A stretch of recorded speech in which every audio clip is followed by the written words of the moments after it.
Le 6 juin 1944, à 6h32 du matin, plage d'Omaha, Normandie.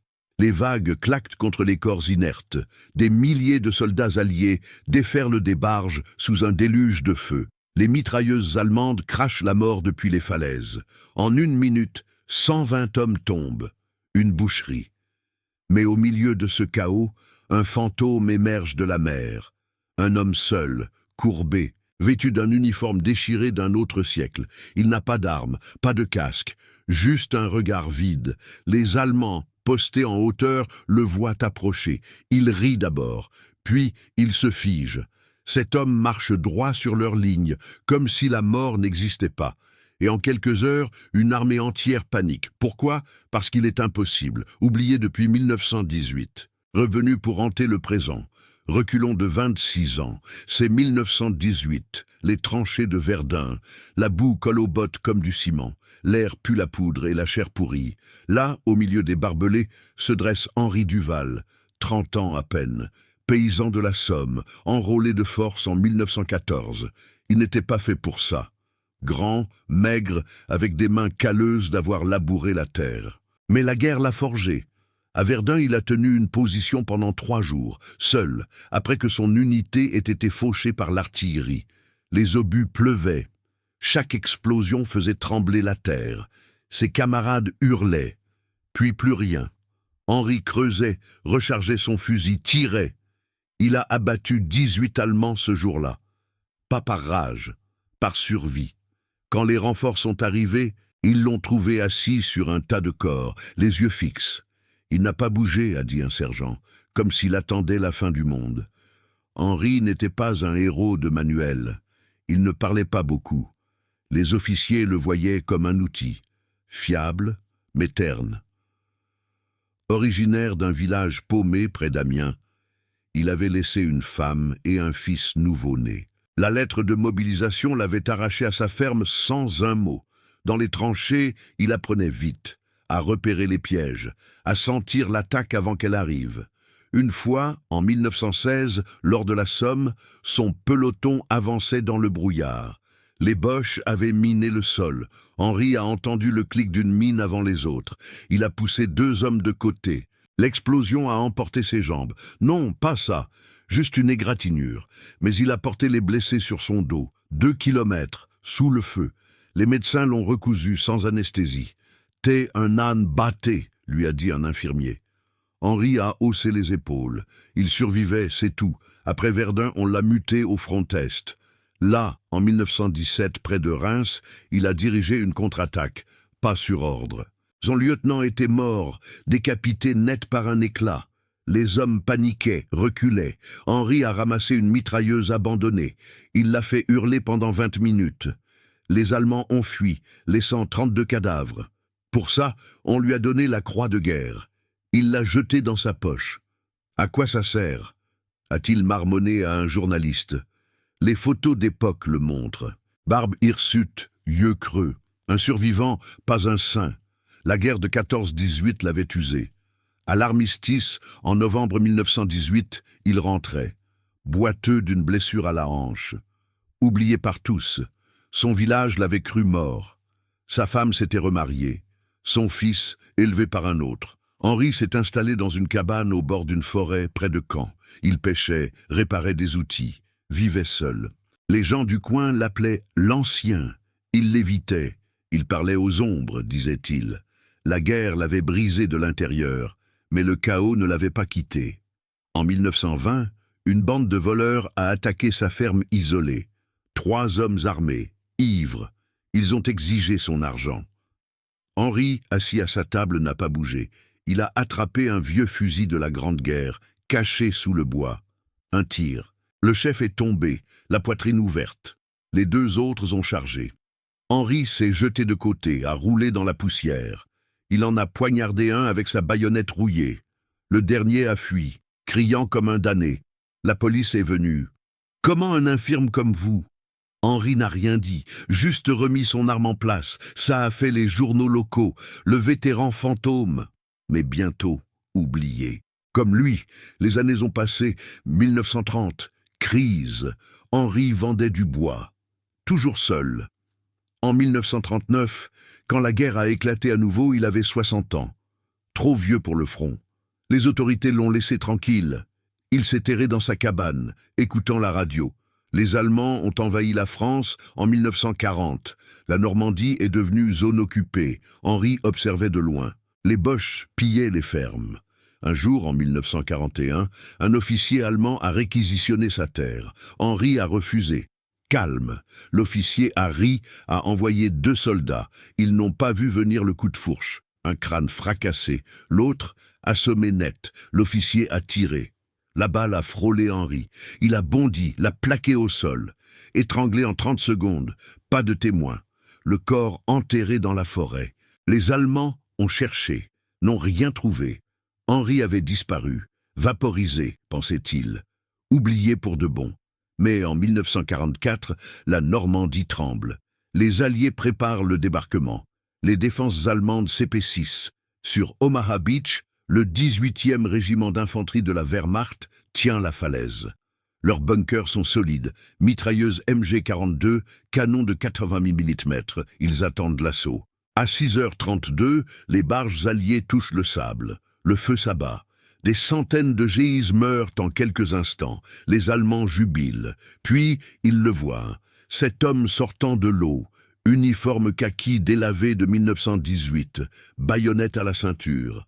Il avance, tête baissée, comme dans une tranchée. Les sentinelles crient « Feu !» Les balles sifflent. Aucune ne l'atteint. Il trébuche sur un cadavre, se relève, continue. Les officiers, en hauteur, binoculent. « Qu'est-ce que c'est que ça ?» murmure un capitaine. L'homme grimpe la dune, évitant les mines par instinct. Un sergent allemand tire au fusil, raté. L'homme est là, à 10 mètres. Il charge. Baïonnette en avant. Le sergent hurle, un coup sec. Le sang gicle. Les autres soldats reculent. C'est un démon, crie l'un. La panique se répand. Des hommes fuient de leur poste. Les canons cessent de tirer. Sur la plage, les Alliés avancent, stupéfaits. Cet unique fantôme a semé le doute. L'armée entière tremble. Pourquoi lui? Pourquoi maintenant? Henri Duval n'était pas mort. Il avait attendu. La guerre l'appelait de nouveau. Et ce retour allait tout changer. La tension monte. Les falaises résonnent de cris. Mais ce n'est que le début. Les falaises d'Omaha s'élèvent comme des murs de pierre grise. Le vent porte l'odeur de la poudre et du sel. En bas, sur la plage, les survivants alliés rampent dans le sable rouge de sang. Les barges fument, éventrées par les obus. Henri Duval avance. Ses bottes usées s'enfoncent dans l'eau jusqu'aux genoux. L'uniforme de 1918 colle à sa peau, trempée. Il n'a pas 30 ans comme avant. 66 ans maintenant. Mais ses yeux scrutent l'horizon comme en 1916, à la Somme. Il sent les pièges avant de les voir. Une mine, là, à gauche. Il contourne, sans un bruit. Les Allemands, en haut, chargent leur MG-42. Le capitaine Klaus Werner ajuste ses jumelles. 35 ans, vétéran de l'Est. Il a vu des Russes chargés à la baïonnette. Mais ça? Un homme seul, sans couverture. Tirez sur lui, ordonne-t-il. Les fusils crachent. Les balles soulèvent le sable autour de Henri. Une effleure son épaule. Il ne s'arrête pas. Il trébuche sur un casque américain, le ramasse. Pas pour se protéger, pour le jeter plus loin, comme un signal. Les Alliés, à 100 mètres, lèvent la tête. « Qu'est-ce que c'est que ce type ?» murmure un sergent yankee, le fusil à la main. Henri grimpe la dune. Ses mains agrippent les herbes humides. La falaise est à 200 mètres. Les barbelés scintillent au soleil levant. Il se souvient de Verdun. Les mêmes barbelés, en 1918. Il avait rampé dessous, le ventre dans la boue, pour atteindre un nid de mitrailleuses. 18 Boches abattus. Un par un, pas de cris, juste le clic du fusil. Aujourd'hui, c'est pareil. Il coupe un fil de fer avec sa baïonnette. Le métal grince. Un soldat allemand, posté à mi-hauteur, l'entend. Il vise, tire. La balle frappe une pierre, ricoche. Henri roule sur le côté, se relève, plus près maintenant, 50 mètres. La panique commence en haut. Un jeune fantassin, Hans, 19 ans, recule. Il ne tombe pas, c'est pas possible. Son camarade recharge, les mains tremblantes. Le capitaine Werner hurle « Tenez vos positions, c'est un seul homme !» Mais les yeux des soldats glissent vers cette fantôme. Uniforme kaki, pas le gris de la Wehrmacht, barbe grise, visage creusé par les ans. Il avance comme s'il connaissait le terrain, par instinct, comme en 1917, près de Reims. Là, Henri avait pris une mitrailleuse, 20 minutes de feu, 32 morts. Les Boches avaient fui en hurlant. Aujourd'hui, l'écho revient. Henri atteint le pied de la falaise. Les rochers sont glissants, couverts d'algues. Il escalade. Ses ongles saignent sur la pierre. En haut, les bunkers bourdonnent. Les canons de 86 mm pivotent vers la plage. Mais les servants regardent en bas. « Regardez-le grimper !» dit un artilleur. Une rafale de mitrailleuses balaie la paroi. Les éclats de roches pleuvent. Henri se plaque contre la falaise. Attends. Le tir s'arrête. Il reprend l'ascension. 20 mètres plus haut. Son souffle est régulier. Pas de panique. Il a tenu 3 jours seul à Verdun. Les obus tombaient toutes les minutes. Il creusait, tirait, survivait. La mort n'était qu'un bruit. Le sergent Müller, un dur à cuire de Stalingrad, descend une échelle pour vérifier. Il a perdu un œil là-bas, vu des vagues d'hommes se faire hacher. Mais cet intrus le glace. Il arme son MP40, vise la silhouette qui émerge. Henri est à 10 mètres maintenant. Ses yeux croisent ceux de Müller, vides, comme en 1920, face au voleur. Un tir, un poignard, du sang sur la poussière. Müller presse la détente. La rafale déchire l'air. Henri plonge derrière un rocher. Les balles ricochent. Il attend. 2 secondes. Puis bondit.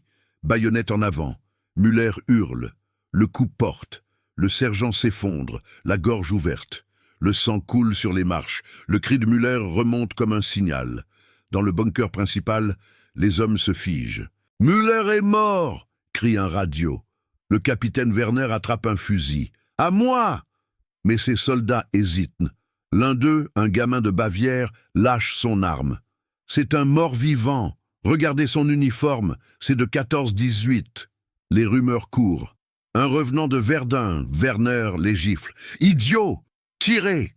Une salve part. Henri, couvert de boue et de sang, continue.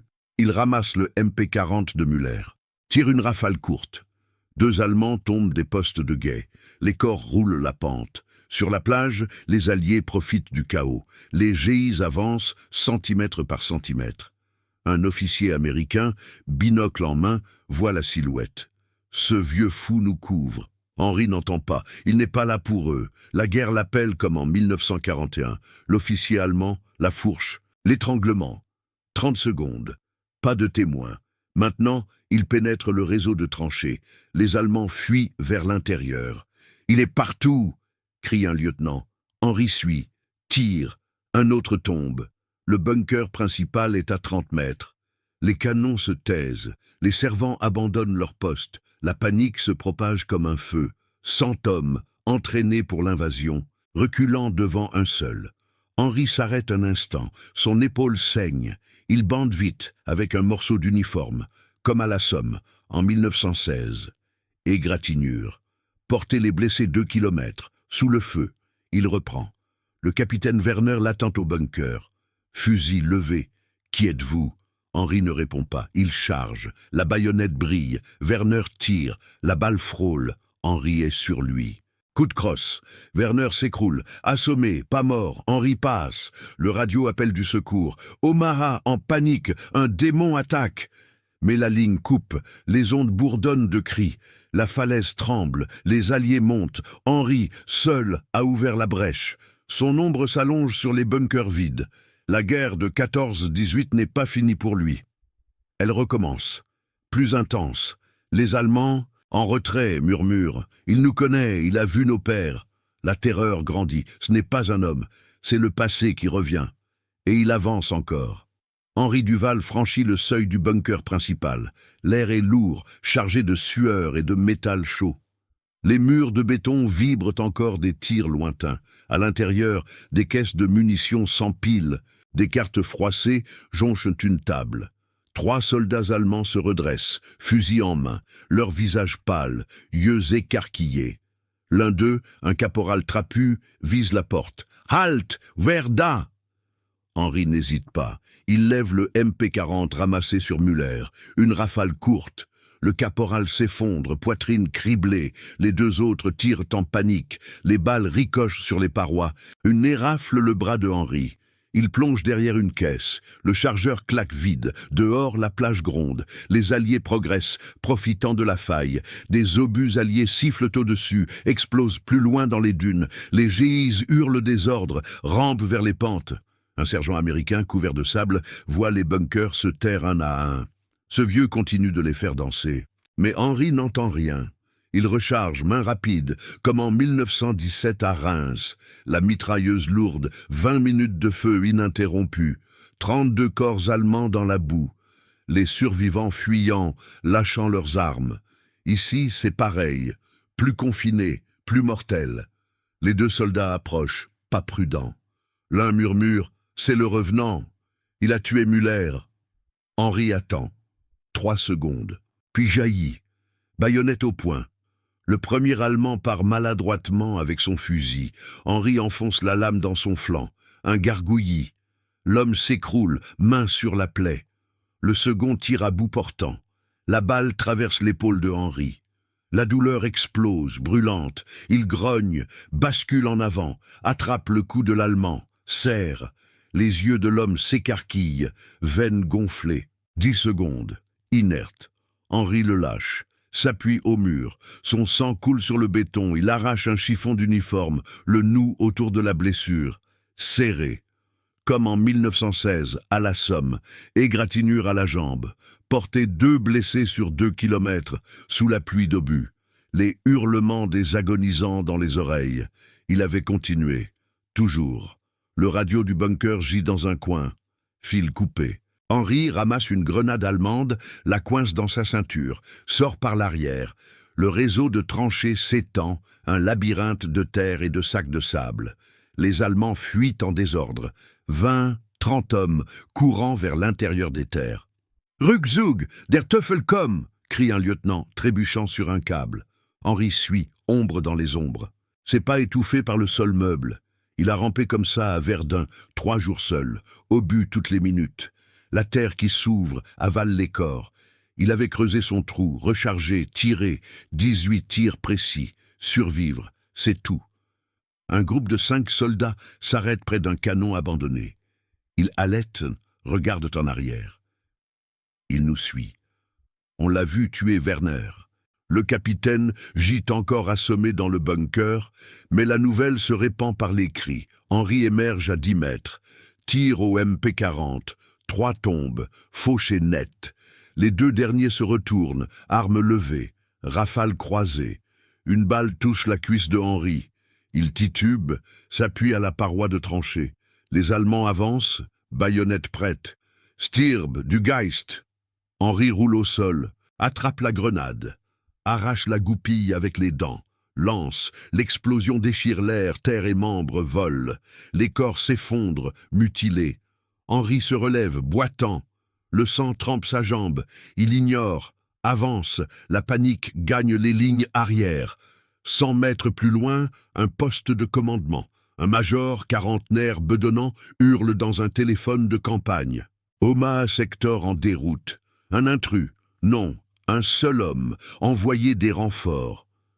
Ses aides, 4 en tout, chargent des fusils. Dehors, les tirs alliés s'intensifient. Les premiers GIs atteignent les pentes, grimpent vers les bunkers vides. Un tank Sherman émerge d'une barge, chenille broyant les corps. Mais en haut, c'est Henri qui commande le chaos. Il pénètre le poste. La porte de toile s'ouvre sur ses bottes boueuses. Le major se fige, combiné en main. Was-zoom. Henri tire. Une balle dans la poitrine. Le major s'écroule, le téléphone cognant le sol. Les aides réagissent. 2 charges, un vise par la fenêtre. Henri plonge derrière une table. La vitre explose, éclat partout. Il ramasse un Luger d'un mort, tire à 2 mains. Un aide tombe, genou brisé. L'autre bondit par-dessus la table, corps à corps. Poings et crosses. Henri encaisse un coup au visage, lèvres fendues. Il contre, tête en avant.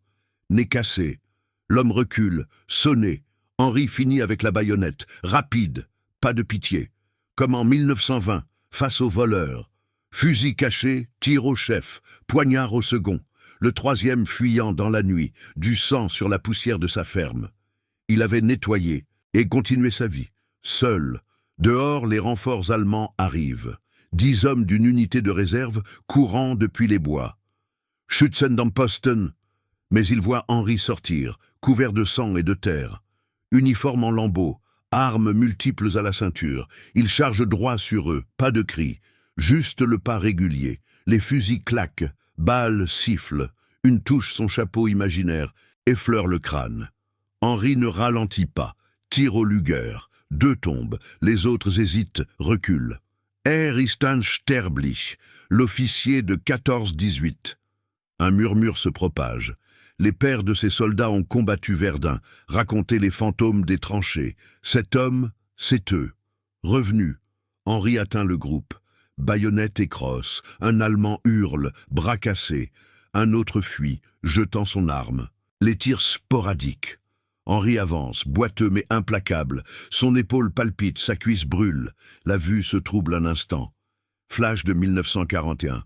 L'officier nazi, la fourche dans le crâne. Étranglement lent, main autour de la gorge. 30 secondes. Corps enterré dans la forêt. Pas de traces. Il cligne des yeux. Reprend. Les renforts se disloquent. 5 fuient vers les arbres. Les autres gisent. Sur la falaise, les Alliés consolident. Des jeeps montent, mitrailleuses prêtes. Un colonel américain, radio en main, demande « D'où vient ce soutien ?» En bas, les corps s'empilent.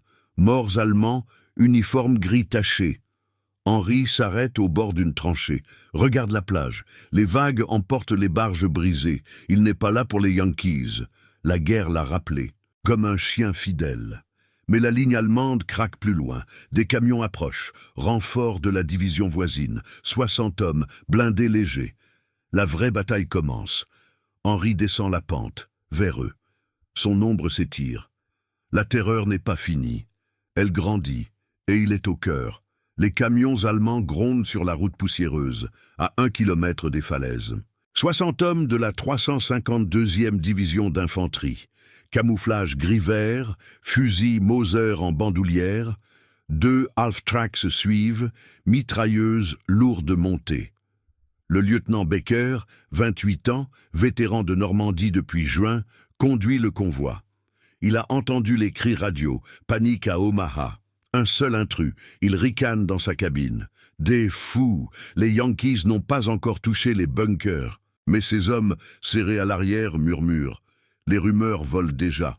Un revenant de Verdun, uniforme de 14-18, tue sans s'arrêter. Henri Duval descend la pente boiteuse. Sa cuisse palpite à chaque pas, le sang collant son pantalon déchiré. L'épaule nouée serre mal, la plaie suinte. Il ignore.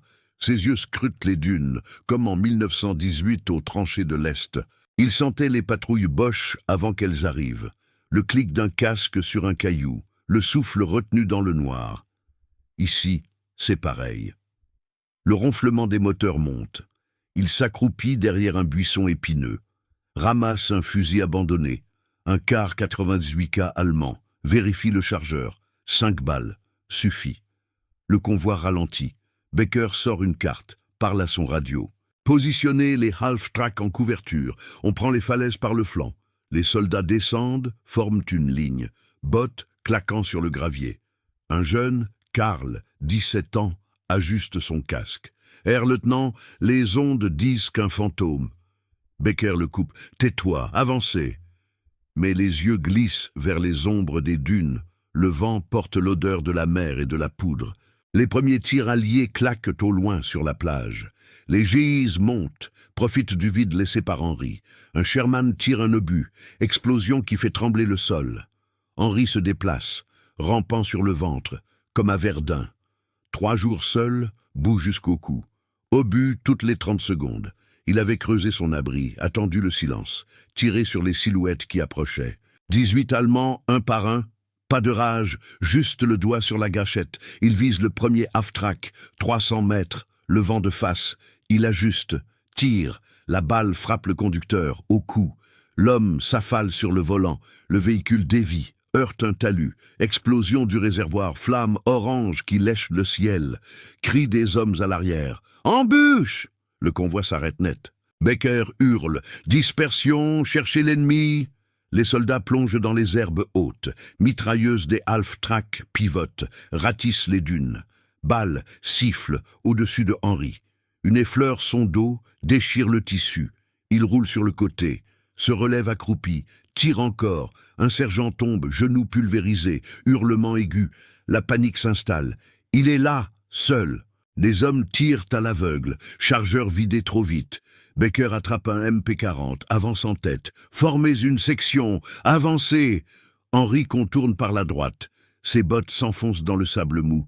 Souvenir de 1916, la Somme. Brouillard épais, mine partout. Il avait entendu le clic pousser ses camarades. Explosion qui avait emporté un bras à un ami. Lui, juste une égratignure. Porter l'homme 2 kilomètres, dos courbé sous les balles, les hurlements dans la tête. Il atteint un fossé, s'y glisse. 20 mètres des premiers soldats. Il charge, baïonnette fixe. Henry lève le quart 98K. Tire. Un Allemand s'effondre, front ouvert. Le suivant trébuche sur le corps. Henry bondit hors du fossé, baïonnette en avant. Plonge dans le groupe. Corps à corps. Un soldat le frappe à la poitrine, crosse en avant. Henry encaisse, souffle coupé, contre avec le canon du fusil, mâchoire brisée. L'homme recule, crachant du sang. Un autre tire au pistolet. La balle frôle l'oreille de Henry, sifflement chaud. Il attrape le bras, tord, craquement d'os, poignard rapide dans le flanc. Le sang gicle sur ses mains, 3 corps au sol maintenant. Les autres reculent. Yeux fou, c'est lui le vétéran mort. Baker arrive en courant. Feuer, tirez sur ce diable, rafales multiples. Henry plonge derrière un cadavre. Balle déchire la chair morte, éclabousse. Il ramasse un autre MP40, vide le chargeur. 4 Allemands fauchés, torse criblé, cris de douleur. Il ne meurt pas! Un half-track avance, mitrailleuse grondant. Le tireur balaie le terrain. Henry sent la mort proche, comme en 1920. Les voleurs chez lui, fusil sous la table, tir au chef, les 2 autres chargeant. Il avait roulé, poignardé, sang sur la poussière. Survivre. Il court, zigzag. Une balle touche sa botte, arrache un bout de talon. Il tombe, se relève, tire sur le half-track. Le réservoir explose, boule de feu. L'équipage saute, en flammes, odeur de chair brûlée. Baker ordonne le repli. Vers les bois, couvrez-vous. Mais la ligne se brise. 20 hommes fuient, jetant sacs et armes. Karl, le jeune, reste figé. Il vient pour nous tous. Henry avance au milieu des corps. Son visage est un masque de boue et de sang. Épaules en feu, cuisses raides, la vue brouillée par la sueur. Flash de 1941, l'officier nazi à sa porte. Refus calme, coup de fourche. Étranglement lent, veines gonflées, corps dans la forêt, il reprend, tire sur un fuyard. Dos touché, l'homme s'écroule rampant. Les renforts alliés montent la falaise. Des jeeps pétarades, mitrailleuses prêtes. Un capitaine américain radio. Le secteur est à nous. Mais qui est ce type en kaki ancien? En bas, les Allemands se disloquent. Baker, dernier debout, vise Henry à 50 mètres. Pour l'Allemagne! Il tire. La balle frappe la poitrine de Henry mais ricoche sur une médaille oubliée sous l'uniforme. 1918, croix de guerre jetée. Henry grogne, charge, pas rapide, boiteux. Baker recharge, main tremblante. Trop tard. Henry est là, baïonnette qui s'enfonce, un gargouillis. Baker tombe, yeux vitreux. Le convoi est un cimetière. Camion criblé, corps tordu. 30 morts. 20 fuient vers l'intérieur. La 352e craque. Radio de Baker brisée, bourdonne encore. Omaha perdu. Le fantôme. Henry s'arrête. Appuie sur sa poitrine, la médaille chaude, douleur sourde. Il regarde les bois, plus d'Allemands approchent. La vraie armée tremble maintenant. Pas juste un secteur, toute la ligne. Il avance, boiteux mais droit. La guerre n'est pas finie. Elle l'engloutit encore, et il répond. Inévitable. Les bois s'épaississent au pied des falaises d'Omaha. Arbres tordus par le vent, feuilles humides qui collent aux bottes. L'air porte l'odeur âcre de la poudre et de la terre retournée. Henry Duval avance, ombre boiteuse parmi les ombres. Sa poitrine palpite sous l'uniforme déchiré, là où la médaille a sauvé sa peau. 30 morts derrière lui. 28 vers l'est. Mais les renforts allemands grossissent. 200 hommes maintenant de la 352e division entière. Blindés, canons tractés. Ils forment une ligne pour reprendre le secteur. Le major Heinrich Lange, un vétéran de l'Africa Corps, commande. 50 ans, cicatrice sur la joue. Il a entendu les rapports radio, panique. Un seul homme. Il crache par terre. C'est une ruse yankee. Avancez en formation. Henri s'arrête au bord d'un fossé. Ses yeux scrutent les arbres. Il sent le mouvement avant de le voir. Comme en 1918, front est. Les patrouilles bochent dans le noir, le craquement d'une branche. Il avait attendu, fusil prêt, tiré dans l'ombre, un corps qui tombe sans cri.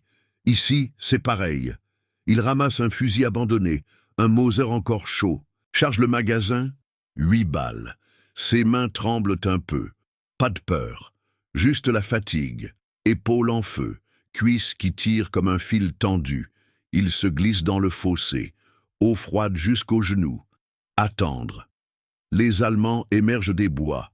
Colonne serrée, mitrailleuse sur trépied. Un half-track ronfle en tête, chenille, broyant les racines. Lange en jeep hurle. Feu sur les dunes. Les Alliés montent. Ces hommes obéissent. Rafale qui laboure la pente, mais leurs yeux glissent vers les ombres. Les rumeurs ont voyagé. Le fantôme de Verdun. Il a pris Omaha seul. Un caporal, près de Lange, murmure. Air-major.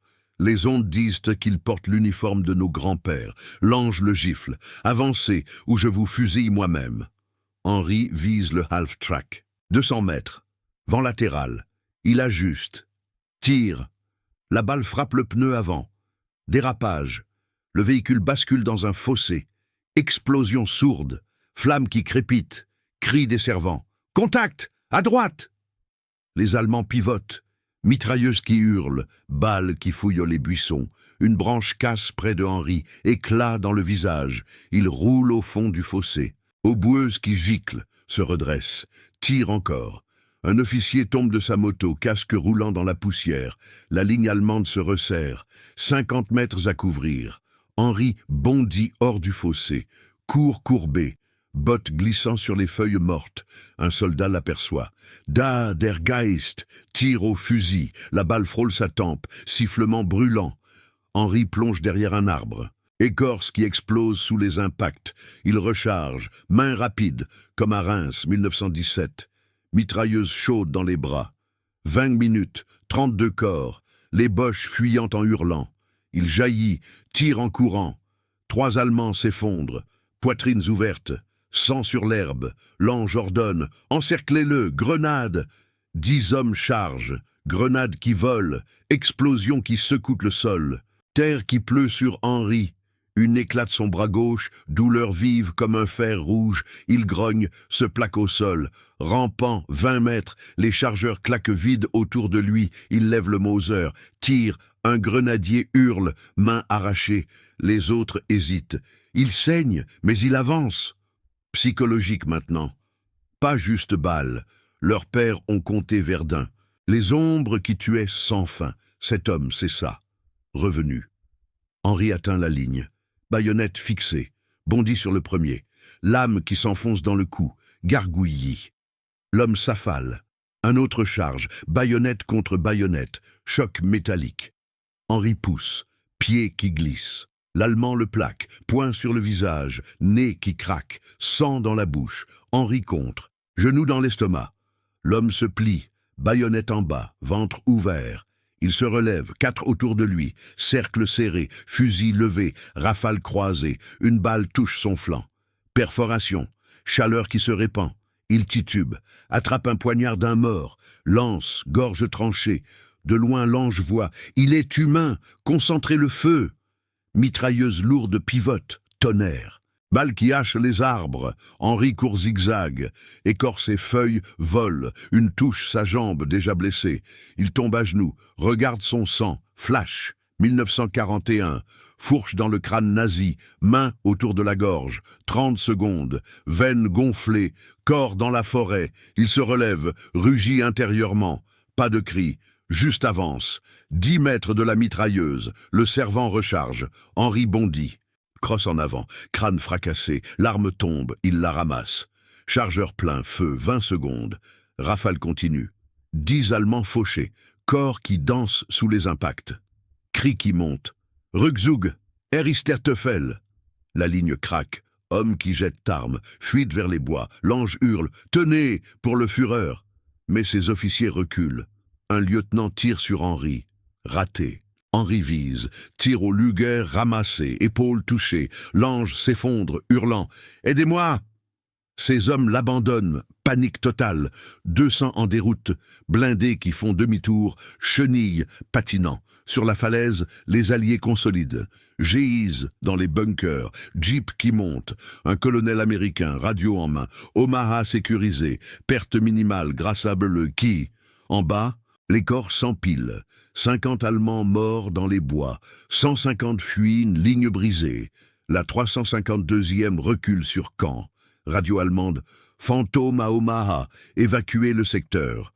Henri s'arrête au milieu des arbres, s'assoit contre un tronc, sang partout, flancs ouverts, jambes inertes. Il bande comme il peut, chiffon trempé. Regarde la plage, vagues qui lavent le sang, alliés qui avancent. Pas pour eux, pour la guerre. Elle l'a rappelé, et il a répondu, les heures passent. Médecins alliés descendent, trouvent Henri, uniforme de 1918, blessures partout. Qui diable êtes-vous? Il ne répond pas, yeux fixes. Il le porte sur une civière. Hôpital de campagne près de Bayeux. Chirurgien Yankees recouse. Cet homme a tenu une armée seule. Nouvelle file. À Londres, Eisenhower lit le rapport. Un Français de 14-18, médaille d'honneur posthume refusée. Il vit. Croix de guerre ravivée. Mais Henri refuse les visites. Se terre dans une chambre, parle aux ombres, la Normandie libérée en semaine. Omaha, brèche ouverte par un fantôme. Allemands tremblent encore, rumeur de Verdun qui hante. Henri rentre, cabane près de Caen. Seul, pêche au bord de l'eau. Les gens du village chuchotent.